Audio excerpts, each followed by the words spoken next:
Antara ilmu kedokteran sama hukum itu sebenarnya sinergis. Sinergis, ada keterkaitan. Ada dokter. keterkaitan. Karena apa? Kalau dalam ilmu kedokteran itu melayani kesehatan pasien. Itu. Kalau ilmu hukum kan manusia. Iya. Kalau dalam ilmu hukum itu juga yang diatur manusia. Interaksi ya dokter, antara manusia. Misalkan kedokteran nih dokter. Ya, ya. Lalu kapan seorang dokter lah misalkan seperti itu dikatakan bahwa dia ini melakukan malpraktek seperti itu? Iya, iya.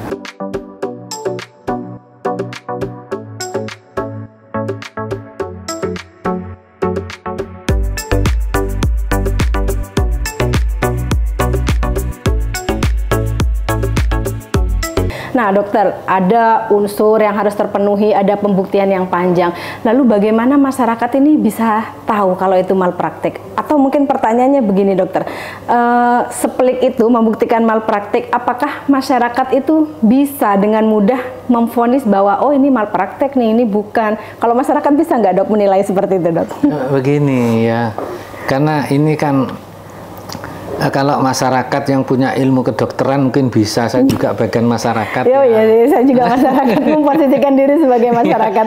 Jadi gini, kalau ingin membuktikan ya, itu kalau misalnya ada dugaan ya malpraktek, itu sebaiknya itu kan di dalam ID itu punya wadah ya. Jadi wadah yang namanya MKEK. Jadi Majelis Kode Etik Kedokteran. Itu nanti ada mekanismenya dipanggil kepada MKEK, dan MKEK itu dia itu independen. Jadi kalau sering di MKEK di Bangkalan tuh sering ngadakan pembinaan gitu. Pembinaan terhadap dokter yang mengalami aduan supaya kedepannya itu lebih baik. Gitu, lebih baik. Atau mungkin bisa ke MKDKI, itu bisa. Itu maksudnya yang lebih tinggi atau pusat? Lebih tinggi lagi. Oh, ya. Lebih tinggi, yang lebih tinggi dari level Kabupaten Bangkalan seperti itu maksudnya. MKDKI ada di Jakarta. Oh, MKDKI. Gitu. Jadi memang apa dokter ya, anggota profesi ini, profesi mungkin entah dokter, perawat atau bidan itu sebenarnya memiliki perhimpunan dokter ya, profesinya. Kalau di dokter itu ada ID, kalau bidan itu ada IB, kalau di perawat itu ada PPNI seperti itu. Nah sebenarnya peran profesi ini juga cukup besar dokter ya dalam menangani kasus-kasus yang melibatkan anggota profesinya. Itu biasanya dokter nih, kalau ada anggota yang terindikasi ada kelalaian atau terlibat suatu konflik, itu peran profesi itu seperti apa dokter? Baik ya. Jadi saya kebetulan di sini ketua MKEK, jadi saya bisa betul-betul menjawab ya. Jadi kalau ada aduan dari masyarakat ya, itu tentunya akan ke ID ya, kepada ketua ID yaitu Dr. Farhad Suryaningrat, spesialis kulit dan kelamin ya. Aduan tidak ke saya, tidak itu. Kemudian Dr. Farhad memerintahkan MKEK, karena MKEK kan di bawah ID ya, itu di bawah ID untuk memanggil anggota yang mengalami aduan. Nah, dalam panggilan tersebut ya kami bicara empat mata, bahwasanya di sini ada aduan-aduan seperti ini gitu ya. Itu ya, alhamdulillah kalau aduannya itu hanya sebatas konflik ya, konflik medis misalnya ya, itu nggak sampai sengketa medik ya, itu. Kemudian saya panggil ya, biasanya keluarga itu juga ada pertemuan. Saya sering mempertemukan antara dokter sama keluarga, itu sering banget. Ini masih di level ID ya dokter ya? Masih di level ID Bangkalan ini ya. Jadi tidak 1-2 kali, berkali-kali gitu. Nah, setelah dalam pembicaraan itu ada istilahnya benang merah, kemudian kami juga bercerita, dokternya juga, kalau MKEK kan sifatnya istilahnya sebagai mediator ya, mediator itu. Jadi memediasi ya. Jadi sebenarnya mediasi itu diatur juga di Undang-Undang Kesehatan. Ada kalau tidak salah pasal 36 itu ada undang-undang kesehatan. Kalau MKDKI itu di undang-undang praktek kedokteran itu. Jadi setelah dimediasi, alhamdulillah artinya itu tidak artinya sama-sama jelas itu dan berakhir sama-sama puas, karena kadang itu persoalannya itu di informasi dan komunikasi ya, betul. Informasi komunikasi. Tapi ini memang membuktikan bahwa apa ya, profesi ini dalam hal ini yang kita bicarakan adalah ID itu selain berperan besar terhadap konflik dalam yang dialami oleh anggotanya, ini juga ID ini independen ya dokter ya. Ya. Artinya dia tidak memihak. Ini mungkin juga jangan-jangan nanti masyarakat gini, wah kalau ada aduan ngadunya ke profesi ya pasti dibela. Harusnya kan tidak seperti itu dokter ya? Tidak. Bagaimana itu dokter? Tidak. Selama ini kita itu care sama aduan. Bukan terus aduan terus kita taruh keranjang sampah. Saya kira di Bangkalan tidak seperti itu. Ya. Jadi tetap kita tindak lanjuti karena supaya kalau memang ada kekurangan dari anggota kita itu biar lebih baik itu. Kemudian di Undang-Undang Praktek Kedokteran itu bisa lapor kepada MKDKI ya. Itu karena sebenarnya ya di dalam sepengetahuan saya di dalam Undang-Undang Rumah Sakit, kemudian Undang-Undang Kesehatan dan Undang-Undang Praktek Kedokteran itu tidak ada pasal yang mengatakan secara eksplisit itu dokter itu dipidana, tidak ada. Kalau di Undang-Undang Kesehatan dokter. Karena kalau bicara pidana kesengajaan. Ya. Jadi harus ada memang niat. Niat. Gitu. Padahal kita tahu bahwa kalau tenaga kesehatan itu sudah pasti tidak ada niat menyakiti dokter, begitu ya? Tidak ada. Jadi tidak ada niatan dokter itu untuk menyakiti pasiennya itu tidak ada, karena niatnya itu kan memang betul-betul menolong. Dalam kode etik itu kan memang satu dia itu tidak merugikan, kemudian dia itu manusiawi banget, harus bagus ya. Jadi secara etik itu kami di doktrin ya, etik itu apa, nilai-nilai luhur sebenarnya itu. Cuman dalam ID kami tetap memberikan sosialisasi. Saya sendiri pernah artinya ada semacam seminar ya, itu online waktu itu ya, pakai karena pandemi itu ya. Saya jelaskan masalah kodeki, kemudian seperti sengketa medik itu apa, memang saya tanamkan. Jadi secara umum ya, secara kolektif saya sampaikan, kemudian secara one by one atau kelompok-kelompok dikit-dikit itu saya jelaskan bahwasanya tolong dipegang etik itu, karena etik itu kunci daripada masalah hukum.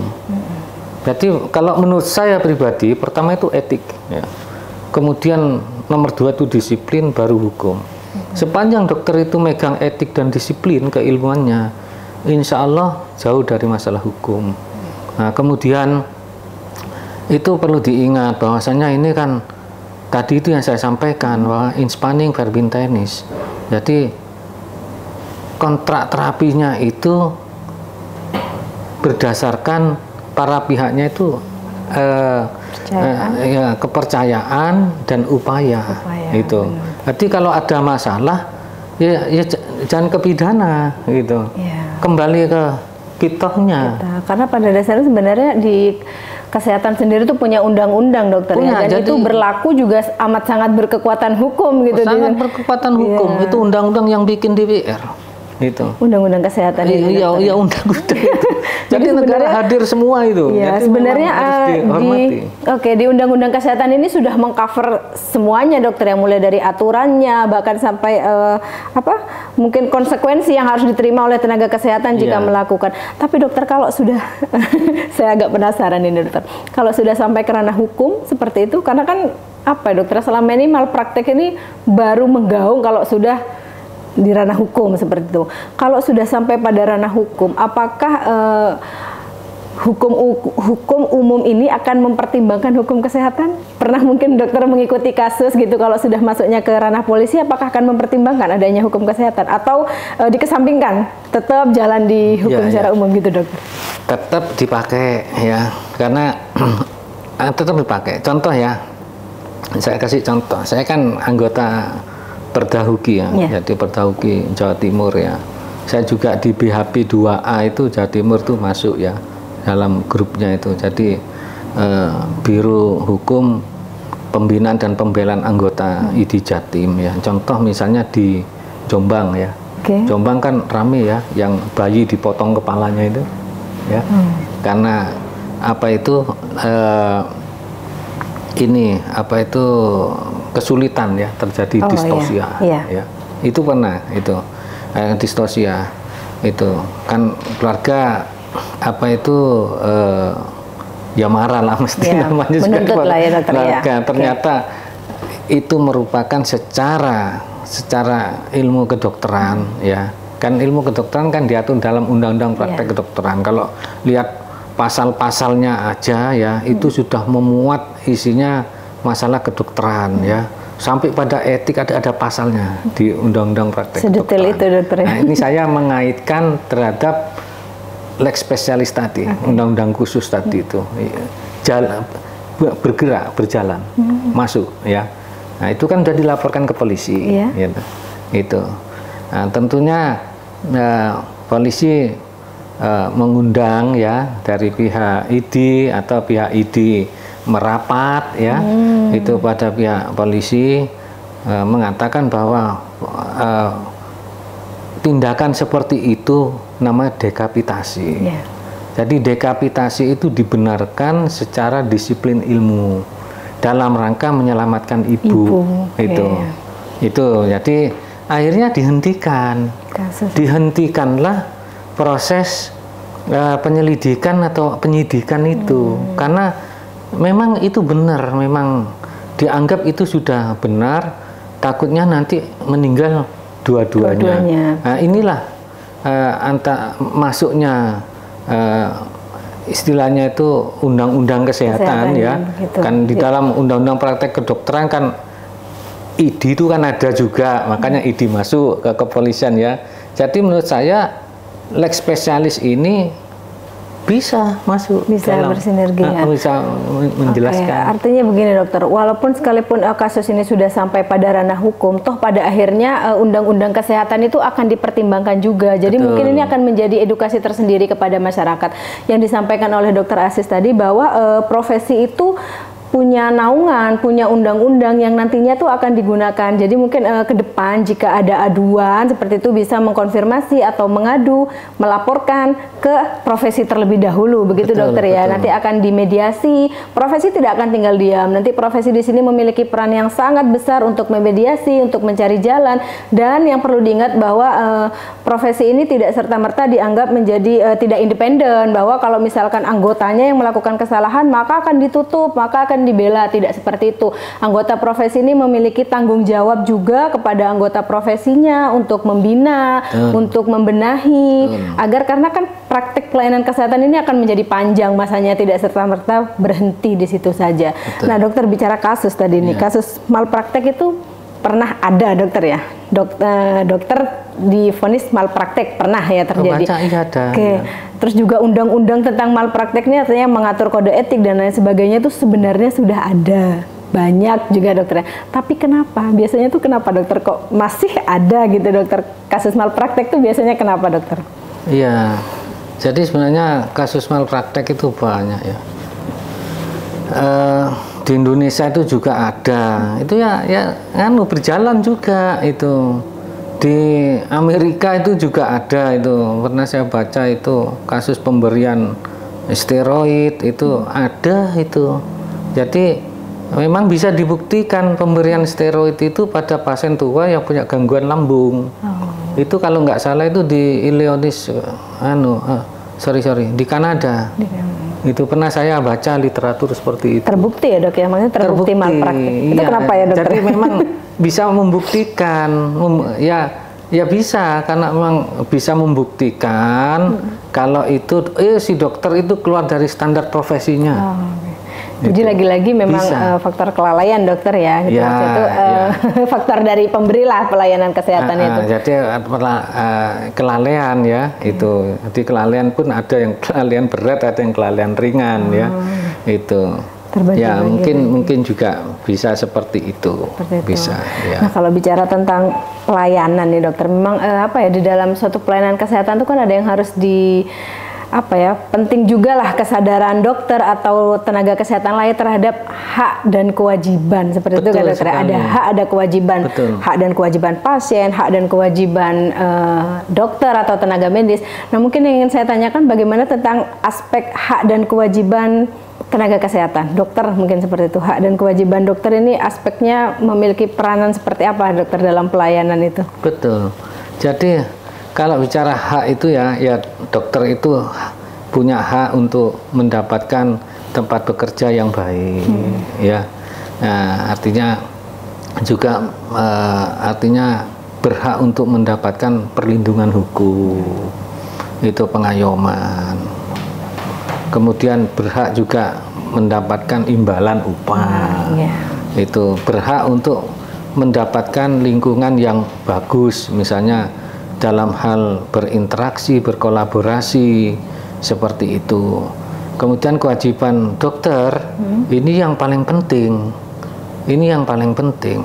Kalau saya katakan bukannya kewajiban, itu etika dan moral. Itu juga harus ada. Di kewajibannya ya banyak, kewajiban terhadap pasien.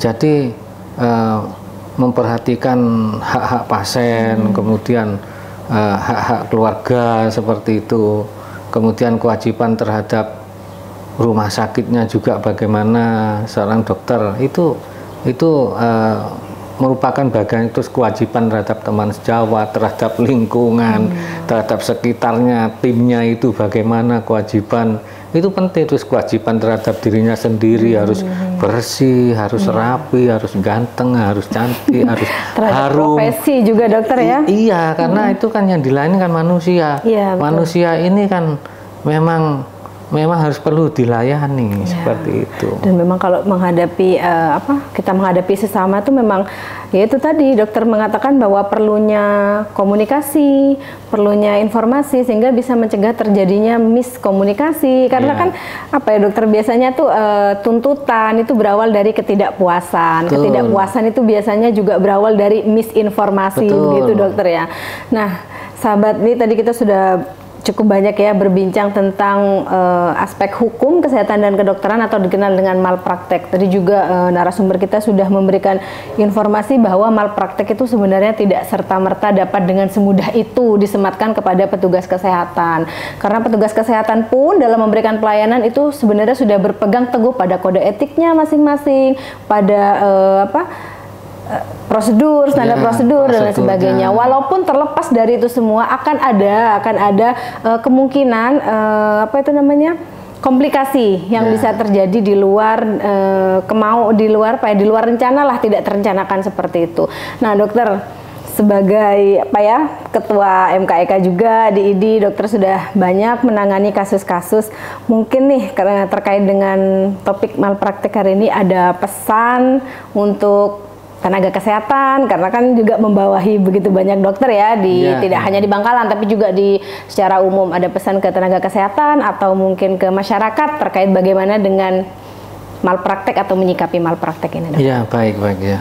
Jadi pesan saya kepada teman-teman sejawat dokter ya, juga kepada teman-teman nakes ya, jadi perawat, bidan atau nakes lain ya, saya pesan itu selalu istilahnya itu mengutamakan kode etik ya, karena kode etik itu adalah nilai-nilai luhur ya, nilai-nilai baik ya, insya Allah itu jauh dari celah-celah hukum ya. Jadi celah-celah artinya perbuatan yang kena sanksi hukum ya, itu maksud saya ya. Itu karena itu hal-hal yang sangat leluhur kita itu tidak mungkin memberikan kode etik yang jelek, yang mencelakakan, merugikan, kemudian pilih kasih, itu tidak. Kemudian juga mohon kepada teman-teman sejawat dan teman-teman nakes ya selalu mereview daripada standar profesinya, kemudian juga harus mempelajari standar pelayanan minimal ya yang diberikan oleh pemerintah itu SPM namanya. Kemudian juga kalau diberi SUP sama pimpinan itu dibaca ya, dibaca. Kemudian juga harus patuh terhadap peraturan perundang-undangan. Contoh misalnya peraturan perundang-undangan yang seputar administratif aja. Contoh misalnya STR, kemudian SIP ya, termasuk pembuangan limbah. Itu jangan sampai mengganggu lingkungan seperti itu ya. Itu jadi dan kemudian saya mohon pada teman-teman sejawat, mari kita melakukan pelayanan secara hati-hati ya. Jadi hati-hati, harus cermat ya. Jadi tidak merugikan. Saya kembali ke kode etik lagi. Jadi saya itu bicara itu tidak jauh-jauh dari kode etik. Karena etik itu luar biasa. Saya yakin ya. Karena kalau sudah etik dipegang, disiplin gitu dipegang, insya Allah aman. Insya Allah aman. Itu ya. Itu. Jadi kemudian juga kepada masyarakat ya. Misalnya ada hal yang tidak puas ya, monggo silakan ya, monggo silakan, misalnya bisa ke institusi tersebut ya, dibicarakan, itu mungkin bisa memberikan masukan ya, biar kedepannya lebih baik, bisa kepada organisasi profesi ya, kepada ID ya, itu kami pasti akan menindaklanjuti. Jadi karena ya kami juga kepingin lebih baik lagi. Kemudian yaitu kalau misalnya aduan itu ke ID ya. Jadi kita punya aturan ya. Jadi ada semacam lex spesialis tadi, yang mana dalam asas hukum kalau ada itu undang-undang khusus ya. Jadi maka lebih diutamakan dibandingkan yang umum ya, seperti umum maksudnya seperti KUHP itu ya. Nanti monggo misalnya pada MKEK itu, walaupun ke MKDKI pun ya, itu biasanya itu masih ke MKEK. Dikembalikan lagi, dilihat etiknya itu. Jadi kalau dalam etik itu juga kadang itu kan misalnya dokter di bagian A misalnya, kita itu dalam mahkamah, namanya itu kemahkamaan, divisi kemahkamaan dalam MKEK. Jadi kalau kami ada masalah, kami panggil divisi kemahkamaan. Itu misalnya, oh ini spesialis A misalnya, kita undang yang spesialis A gitu. Jadi coba seperti ini. Oh iya ini kurang. Oh enggak, ini sudah bagus, ini enggak aneh, cuman masalah informasi komunikasi awal mungkin itu seperti itu. Jadi monggo, jadi biar kita itu sama-sama enak ya, sama-sama merasa ada satu keadilan ya, kemudian ada kesamaan, kemudian ada kemanfaatan itu, dan ada suatu kepastian itu. Jadi sesuai dengan niat apa itu istilahnya spirit daripada undang-undang praktek kedokteran, undang-undang kesehatan, undang-undang rumah sakit, itu spiritnya itu sebenarnya itu perlindungan hukum. Jadi perlindungan hukum terhadap pelaku kesehatan, perlindungan terhadap pasien dan keluarga. Saya kira seperti itu. Aduh, seru dokter ya, ternyata kalau bahas tentang kesehatan, undang-undang kesehatan, undang-undang kedokteran itu seru dan cukup panjang, dokternya cukup banyak. Ya, jadi saya nggak heran sih dokter kalau kenapa topik ini nih cukup banyak direkomendasikan oleh sahabat Samrabu. Bicara tentang malpraktik dong. Nah ini kita sudah hadirkan narasumbernya hari ini. Ini kalau kita buka Q&A nih dok, panjang ini dok durasinya. Gitu ya. Ya, jadi sahabat cukup singkat, padat dan jelas, tapi sangat-sangat informatif ya. Sudah lengkap tadi bahwa dikatakan apa itu malpraktik, kapan dikatakan malpraktik, mengapa bisa terjadi malpraktik, gitu. Bagaimana kita menvonis ya, mengatakan bahwa itu adalah unsur malpraktik dan lain sebagainya gitu. Nah sahabat, waktu juga yang harus menyudahi perbincangan ini, tapi saya kalau dari kesimpulan kita tadi bahwa memang malpraktek itu tidak semudah itu dikatakan bahwa itu adalah malpraktek. Yang harus kita pahami bahwa ketika dua unsur, entah itu pemberi pelayanan atau penerima pelayanan, sama-sama berada on track melaksanakan kewajiban dan haknya masing-masing, maka ini akan meminimalisir terjadinya miskomunikasi, misinformasi, mispersepsi, karena biasanya mis yang seperti ini akan menjadi awal dari ketidakpuasan, berakhir pada tuntutan seperti itu. Padahal untuk membuktikan suatu tuntutan itu sendiri itu perlu proses yang panjang, gitu dokter ya. Nah, sahabat, lain waktu kita berbincang lagi, dokter. Siap. Baik, untuk yang terakhir saya juga tidak lupa mengajak sahabat untuk follow akun Instagram kita di Instagram @rsud Syamrabu Bangkalan. Jangan lupa juga like, komen, dan subscribe sebanyak-banyaknya YouTube channel kita di RSUD Bangkalan. Sahabat, selanjutnya juga masih tetap bisa berkontribusi untuk memberikan ide-ide tentang program ini tentang apa ya, tema apa yang akan kita bahas selanjutnya. Nanti kita akan carikan narasumber terbaik untuk kita ajak diskusi, memberikan informasi di program Hai Syamrabu ini. Nah, dokter, sekali lagi terima kasih. Sama-sama, atas kesediaannya hadir berbagi informasi dan edukasi ya terhadap teman-teman dan sahabat Syamrabu dimanapun berada di tengah kesibukannya yang kita tahu luar biasa padat dokter Asis ini. Nah, sahabat, satu pesan closing dari saya, kesembuhan memang di tangan Tuhan, tapi berbuat baik kepada sesama adalah tanggung jawab kita sebagai manusia. Akhir kata, wassalamualaikum warahmatullahi wabarakatuh. Waalaikumsalam warahmatullahi wabarakatuh. Terima kasih, dokter. Saya